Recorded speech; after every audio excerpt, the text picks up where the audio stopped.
Um rolo, né? Um rolo, né? Como era. Vamos lá, pra frente. Aí já o códice, já era mais moderno, né? Digamos que o rolo de pergaminho era mais dificultoso. Era aquela cópia que você tirou na impressora, enquanto que aqui já é o data-show, já está bem adiantado, né? Vamos lá.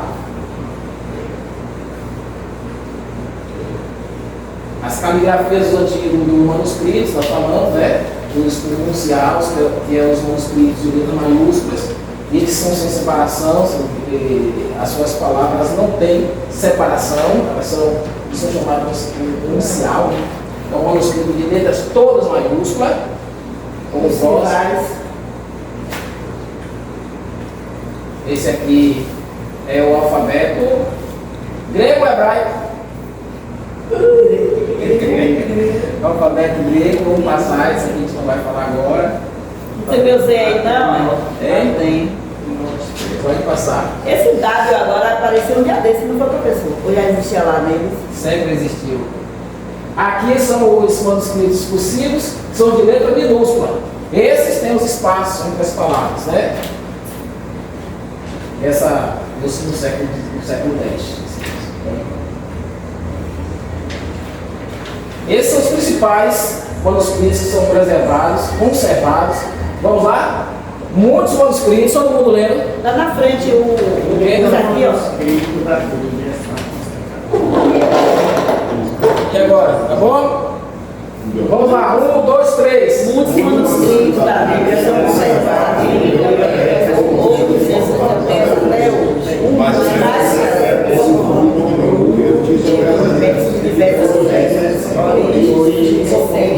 Recebe seu nome, dependendo do lugar Os 4 manuscritos conservados são os que se seguem. Vamos lá. Aí vem a lista dos principais. Olha ele, Isaías. O rolo de Isaías. Onde é que ele tem a sua origem? Qual é a sua data? antes de Cristo. Isso. Está na página 11. Aqui eu quero trazer algumas informações. Pode manter aí. Eu vou trazer algumas informações ainda mais adicionais sobre esses rolos. Era isso que eu queria chegar. Vou ler aqui no livro que eu citei, que é a Bíblia através do século. Nós estávamos falando do códice dos primeiros e dos últimos profetas, que eles estão na sinagoga do Caraita. O Caraita, na cidade do Cairo, foi escrito em Tiberíades no ano 895 depois de Cristo, por Moisés ben Hashé. O Códice do Pentateuco, escrito cerca de 900 depois de Cristo, está no Museu Britânico sob o número 4445. Foi escrito por um filho de Moisés ben Hashé, chamado Arão. O Códice Petrograniano, escrito em 916 depois de Cristo, contém apenas os últimos profetas. Veio da Crimeia e está na biblioteca em Leningrado, na antiga Petrogrado, de onde o nome surge. O Códice de Alepo contém todo o texto do Antigo Testamento, copiado por Shalom ben Bahana. Seus sinais vocálicos foram colocados por Moshe ben Hashai, cerca de 930 depois de Cristo, e foi contrabandeado em anos recentes da Síria para Israel. Esse livro, esse manuscrito, o Código Alepo, ele foi utilizado como base da nova Bíblia hebraica. O Códice 19 está na biblioteca de Leningrado, na Rússia, e é datado de 1008 depois de Cristo. O rolo de Isaías, que é do Mar Morto, em 1947, nos rolos descobertos nas proximidades do Mar Morto, em 1947, foi encontrado um manuscrito de Isaías em hebraico do ano 100 antes de Cristo e é 1000 anos mais velho que o mais antigo manuscrito até então existente. E aí nós temos vários e vários outros manuscritos. É importante que o aluno ele procure conhecer sobre isso aqui. estudante da teologia precisa conhecer sobre isso aqui. É importante para quando você for pregar, como nós vamos falar sobre na aula de homilética, nós vamos falar justamente da importância de você conhecer o fundo histórico daquilo que você vai pregar, certo? E aqui nós temos o código sinaítico, o código de Aleph, temos também o códice alexandrino, também o códice Efraim, o códice Efraimita, estão todos eles ali. Tem na apostila, certo? E é importante que vocês adquiram mais fontes, que expliquem melhor como é que eles estão preservados. Para nós, é importante nós conhecermos como esse livro tão precioso, tão importante chegou até nós. Estamos escritos no Antigo Testamento Hebraico, Códice do Vaticano, na data de 325, está na Biblioteca do Vaticano. Quem vai para Roma também, né? Tem bastante códice. Não dá para mandar para mim viatizar. Códice Sinático, que é o Código do Monte Sinai, também está no Museu Britânico. Ele é datado de 340 d.C. Código de Alexandrino, de Alexandria, está no Museu Britânico, datado de 425 d.C. O Efraimita, nós falamos, 345, está no Museu do Louvre, Paris. Eu vou para lá, trago perfume para mim e dá uma olhada nisso aí. Que perfume? E o Código Bezaco está na Universidade de Cambridge, Na Inglaterra. na Inglaterra. Vamos lá? Legal, né? A gente saber que existe esses... Aí nós temos uma foto. Pode do apertar mais uma vez, Elda, quando for assim, viu? Isso. Agora a gente começa com as variantes, né? Agora nós vamos entrar no segundo assunto: as variantes textuais. Vamos lá, leiam aí. Bote força, vocês não sabem. Um holandês era Vamos pontuar. Vamos ler com pontuação. Peraí. Com pontuação, vamos lá. Eu vou ler com pontuação para a gente entender. Em 1516, o holandês Erasmo Rotterdam publicou o texto grego do Novo Testamento. Ele se baseou nos manuscritos gregos que eram conhecidos em seu tempo, juntamente com os principais da igreja. O que ele escreveu? O que Erasmo publicou nesse texto? Qual era a intenção? Qual era o objetivo? Vamos descobrir isso aí. Vamos para frente. Nós estamos falando das variantes textuais. Aperte mais uma vez, Eu Elda. aprendi, professora. Isso aí para mim. Não vejo nada isso aqui. Sim. Obrigada. Esses textos chamados textos recebidos, chamados como textos receptos ou recebido, que nas obras acadêmicas é escrito como TR. É importante você ver isso. Quando você estiver estudando alguma obra acadêmica, ele não vai aparecer textos receptos, vai aparecer TR. Assim como manuscritos também, vai aparecer MS ou MSS. MS de manuscrito, MSS de Só as sílabas, né? manuscritos. É igual a quando você vai ler um livro que tem a referência bíblica, geralmente está lá AT, que é Atos, GN, que é Gênesis, MT, que é Mateus. Então são as abreviaturas, certo? Eles também são chamados de texto bizantino ou texto majoritário, porque é o texto representado nos manuscritos de todo o antigo mundo que falava o grego. Então, esse texto recepto, ele estava em todos os manuscritos do mundo grego, do antigo mundo que falava o grego. O grego aqui é o grego koine. O grego koine é o grego comercial, é o grego, digamos, o grego popular, chamado grego koine. Jesus ele falava esse grego, essa língua, essa variante da língua grega, que era o koine, que era aquela forma mais, não era a forma vulgar, porém a forma popular, para ser mais compreendido. Era o chamado grego do comércio, não era o mesmo grego que Aristóteles, Platão, os grandes filósofos, os chamados pais da filosofia falavam. Não era o grego clássico, mas o grego koine, certo?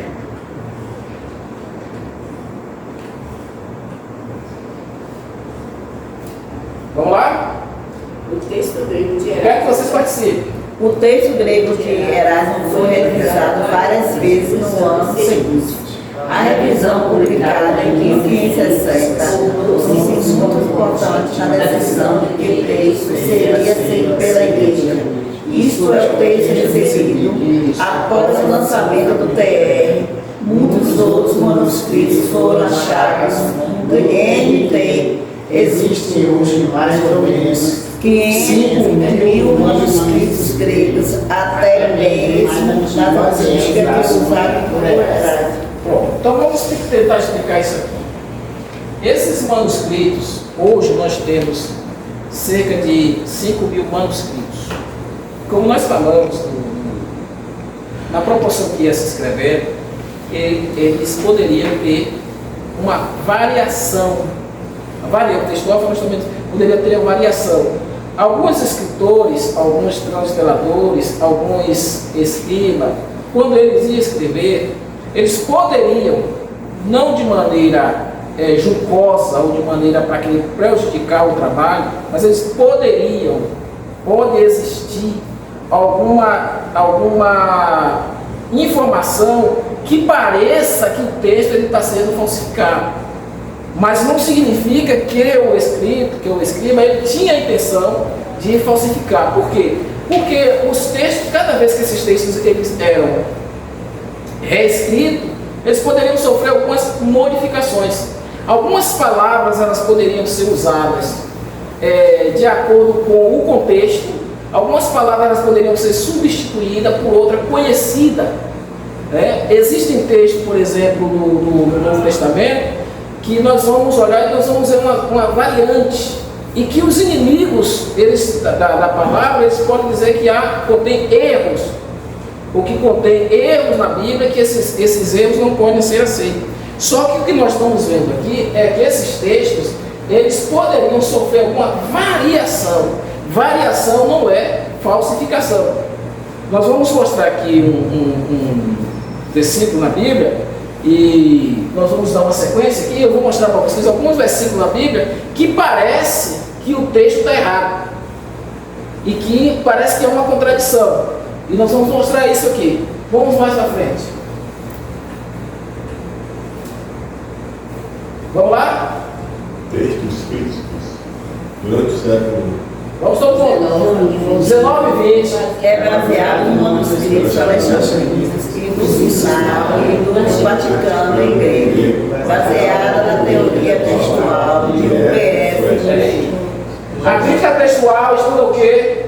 Os textos antigos e suas preservações. Ou seja, se houve corrupção ao longo do tempo, ou se continuou preservado. Então a crítica textual ela serve justamente para isso, para observar, para estudar, para ver se os textos eles continuam preservados ou se houve corrupção ao longo do tempo, visando o quê? Reconstituí-los com base.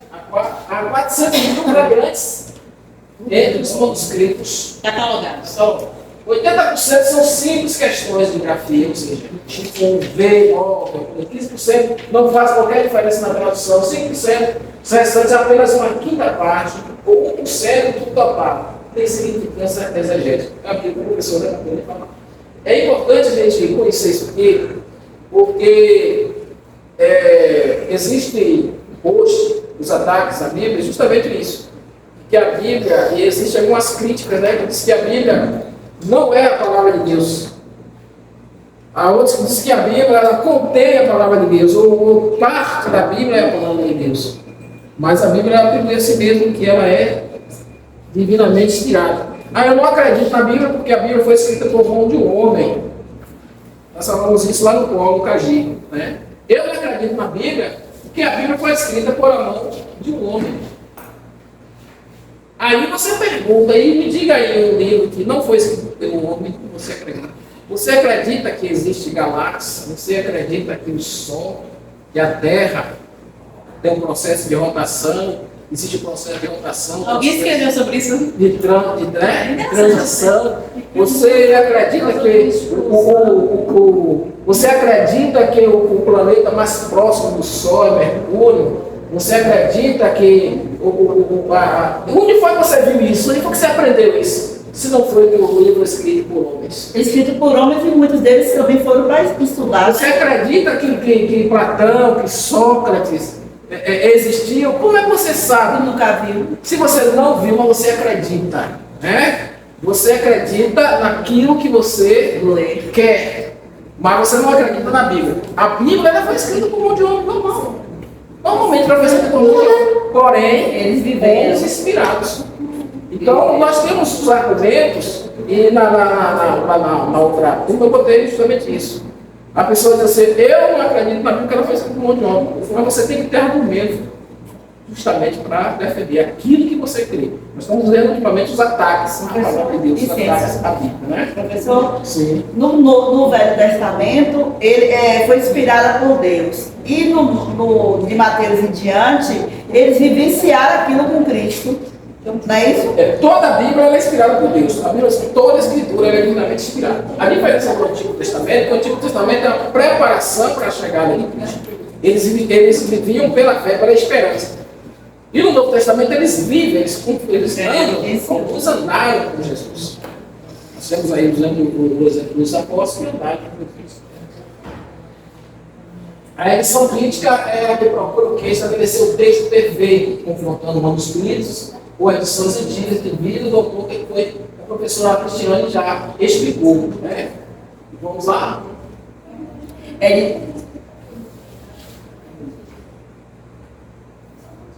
Isso aqui é muito importante. Análise, nós vamos fazer agora as análises nos textos bíblicos que aparecem. Né? Marcos 9, versículo 24, nas diferentes versões. Não é. É que página não é da preço. Essa aí não tem na apostila, não. Mas vamos para o slide. Não tem. Vamos lá para Marcos capítulo 9, versículo 24. Quem vocês olhem aí, veja quais são as versões da Bíblia que vocês têm. Vamos agora para trás. Como é que você sabe qual é a versão da sua Bíblia? NVI, Nova Versão Internacional, na última página que veio sobre isso. NVI, RC quer dizer o quê? Vamos falar sobre a aldeia, né? As traduções bíblicas. Lá na frente vamos falar sobre a Monte Verde da Almeida, que foi aquele que traduziu a Bíblia para o português. Ele é muito importante, a pessoa de João Ferreira de Almeida é muito importante para a história da chegada da Bíblia até nós. Então nós temos aí revista corrigida, revista atualizada, nova versão internacional, revista viva, nova tradução, essa que eu não lembro agora. Mas vamos lá. Marcos capítulo 9, versículo 24, das diferentes versões. Na revista corrigida diz assim, e logo o pai do menino, clamando com lágrimas, disse, eu creio, Senhor, ajuda a minha incredulidade. Segundo o texto recente, também lá o TR, não esqueça, inclui o vocativo Senhor, com a variante de tratar-se de Senhor, no sentido de divindade. Ele trata aqui Jesus como Deus, e não na questão do tratamento, aquele pronome de respeito comum. Isso salienta que o Pai tinha conhecimento da divindade de Cristo, que é indiscutível. Então, observe aí, na revista corrigida, ele chama, ele diz, Senhor, creio, Senhor, ajuda a minha incredulidade. Então, o texto recente nos traz essa informação, de ver Jesus, não como um Senhor no sentido de um pronome de tratamento, mas como uma divindade. Você reconhece que Jesus é Deus.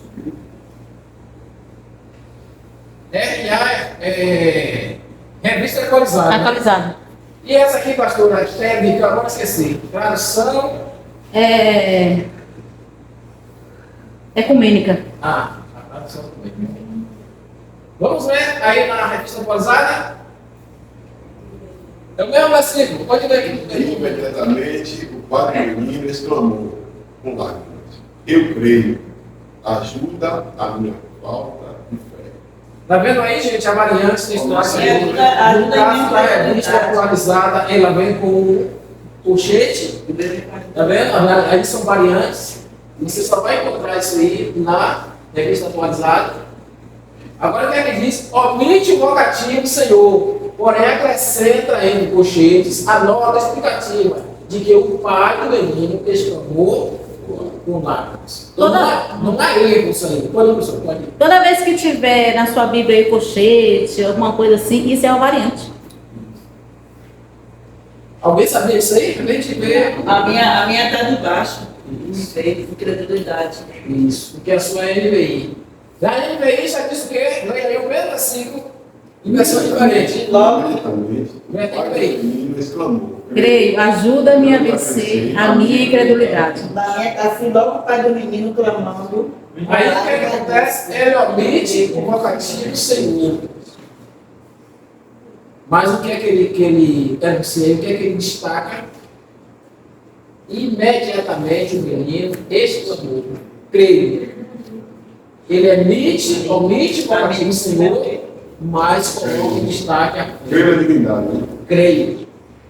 Certo? Isso não significa que houve falsificação. É isso que nós estamos falando. Mas pode haver alguma diferença. Né? Nas versões CD pode haver alguma diferença. Na Viva. Bora? O pai imediatamente respondeu. Eu não sei fé.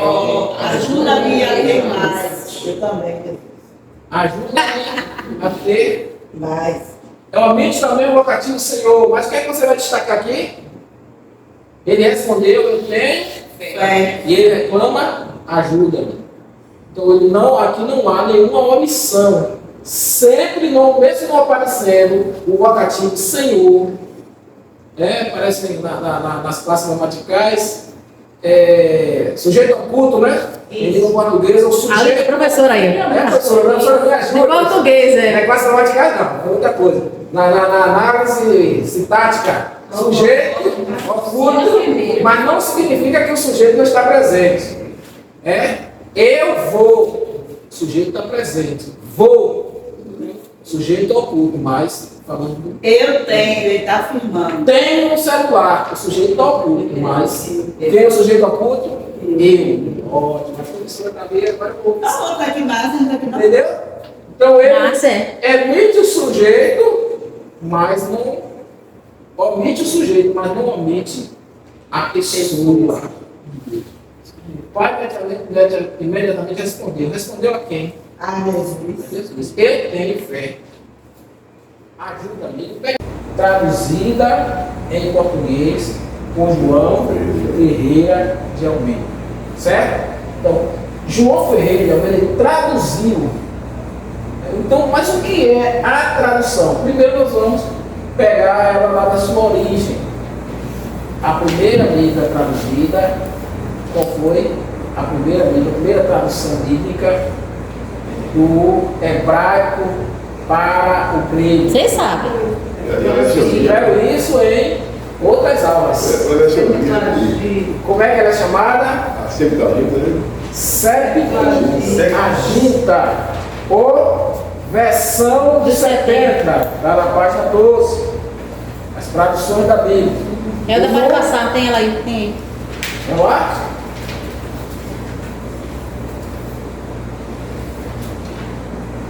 Vamos chegar lá. A tradução literal. Quem pode ler? É uma tentativa de expressar com toda a fidelidade possível e o máximo de exatidão o sentido das palavras originais do texto que está sendo traduzido. Trata-se de uma transcrição textual, palavra por palavra. Essa tradução literal ela pode ser aplicada no modo geral, tanto para a Bíblia como para qualquer obra literária, qualquer livro. Né? Ele é uma tentativa, ou seja, vai expressar toda a fidelidade. Então, na tradução, tem que ser fiel ao original. A tradução ela não pode sofrer variação, ela não pode sofrer aquilo que eu acho. Não, a tradução ela tem que ser fiel. Você está escrito lá, né? Pedro, Jesus chegou diante do túmulo e disse: Lázaro, vem para fora, sai para fora. Isso. Na tradução ela vem, é claro que na língua portuguesa a gente vai modificar, sair para fora, né? Então por isso que na corrigida ela vem, Lázaro vem para fora, outras dizem Lázaro ergue-te, mas no original ela tem que estar escrita como foi encontrado. Isso se chama tradução literal. Tem um exemplo aí, Bíblia. Tem um exemplo aí. Vamos lá.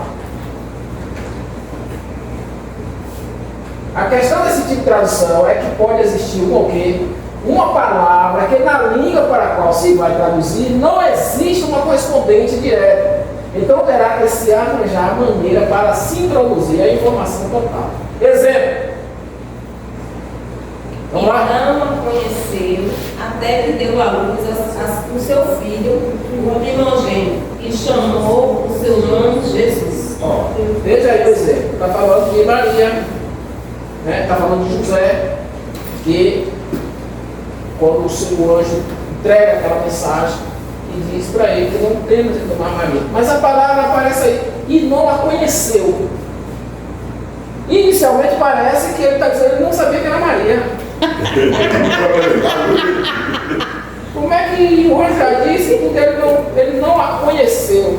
Não teve sexo. Todo mundo tem isso, não? Entendeu? Não é todo mundo não, Zu. Não é todo mundo não, Zu. Só quem conhece Tem texto que você vai passar que você não vai entender. Então esse texto aqui, esse aqui é mais fácil. Isso é literal, exemplo de um literal. Ele está escrito, não a conheceu. Aí outras, vamos lá? Vamos lá. Tem um exemplo aí, pastor? Aquele que eu não- Tem exemplo de todas. Tem Pode ir. passar porque eu não- Pode ir. Tem exemplo de todas. Procura a forma mais natural de expressão do idioma o qual será traduzida. Procura expressar a mensagem em linguagem corrente em vez de forma traduzida, por exemplo. E não, agora olha outra tradução. Relações com ela. E não tenha relações com ela, até que deu à luz o filho. Até que deu à luz o É mais filho coerente. dela, o primogênito, e chamou o nome de Jesus. Então aqui, não o conheceu. E se você ler, por exemplo, em 1 Samuel, vai lá quando Eli profetiza, né, para Ana, e conheceu Eucana, A Ana. e ela concebeu. Poxa, conheceu como? Se o cara era marido, já tinha Um clássico é Isaac. Isaac, né, conheceu Rebeca. E conheceu Rebeca. E tem alguns textos que ela levou para casa e a conheceu. Isso, né? Isaac conheceu Rebeca. Prazer, Rebeca, né? Tô te conhecendo, né? Conheceu Mas antigamente também não era, tipo assim, prometer um pro outro, aí quando vai casar só com esse tal de casado, deve ser isso também. os pais. Mas o conheceu aqui é relação mesmo. É. O que ela tá querendo dizer aqui, gente, é que tem traduções que vai ter essa dinâmica mais popular, né? E tem outras que